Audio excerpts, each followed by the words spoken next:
ದಕ್ಷಿಣ ಕನ್ನಡ ಜಿಲ್ಲೆಗೆ ಬೆಳ್ಳಂಬೆಳಗ್ಗೆ ಎನ್ಐಎ ತಂಡ ಶಾಕ್ ಕೊಟ್ಟಿದೆ.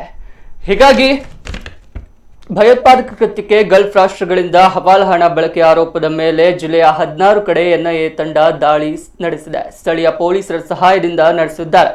ಬಂಟ್ವಾಳದ ಹಲವೆಡೆ ದಾಳಿ ನಡೆಸಿ ಪ್ರಮುಖ ಆರೋಪಿಗಳು ಎನ್ನಲಾದ ಜಕಾರಿಯಾ ಗೌತಮಜಲು, ಇಜಾದ್ ಅಹಮದ್ ನರಿಕೊಂಬು, ಅಬೂಬಕರ್ ಸಿದ್ದಿಕ್ ಕೊಳ್ನಾಡು ಮತ್ತಿತರರ ಮನೆಗೆ ನುಗ್ಗಿ ದಾಖಲೆ ಪರಿಶೀಲನೆ ನಡೆಸಿದ್ದಾರೆ. ದಕ್ಷಿಣ ಭಾರತದ ಪಿಎಫ್ಐ ಹವಾಲಾ ಹಣ ಜಾಲ ಭೇದಿಸುತ್ತಿರುವ ಎನ್ಐಎ ಭಾರತದಲ್ಲಿ ಭಯೋತ್ಪಾದನೆಗೆ ಫಂಡಿಂಗ್ ಮಾಡುತ್ತಿದ್ದ ಹವಾಲಾ ನೆಟ್ವರ್ಕ್ನ ಪತ್ತೆ ಮಾಡಿದೆ.